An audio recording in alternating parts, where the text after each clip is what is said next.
କୋଉ ମହାଲୋକ ପାଇଁ ବୋଲି ଏଇ ପିଠାଟି ବନିଲା ଆଉ କିଏ ସେ ଲୋକ ଆସନ୍ତୁ ଆଜି କଣ ହେଲା ଜାଣିବା। ବହୁତ ଦିନ ତଳେ ମୋର ଏଇ ପିଠା ଖାଇବାକୁ ଇଚ୍ଛା ଥିଲା, ମାଙ୍କୁ ମୁଁ କହିଥିଲି, ମା ବି ମନେ ରଖିଥିଲେ। ଆଜି ଖରାବେଳେ ଖାଇ ପିଇ ସାରିକି ଶୋଇବା ପାଇଁ ବିଛଣାକୁ ଯାଇଛି କି ନାହିଁ, ମା ମତେ ରୋଷେଇ କରୁଛନ୍ତି ଡାକ ପକେଇଲେ। କଣ ପାଇଁ ଡାକୁଛି ବୋଲି ପାଖକୁ ଯାଇ ପଚାରିଲି।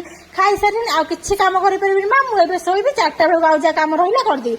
ମା କହିଲେ ତତେ ମୁଁ କାମ କରିବା ପାଇଁ ଡାକୁନି, ତତେ ଗୋଟେ ଜିନିଷ ଶିଖିବା ପାଇଁ ଡାକୁଛି।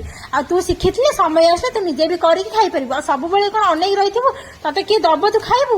ମାଙ୍କର ଏ କଥା ମନକୁ ଆସିଲା, ମୁଁ ଠିକ କଥା କହୁଛନ୍ତି, ସବୁ ଜିନିଷ ଆମକୁ ଶିଖିବା ପାଇଁ ପଡିବ।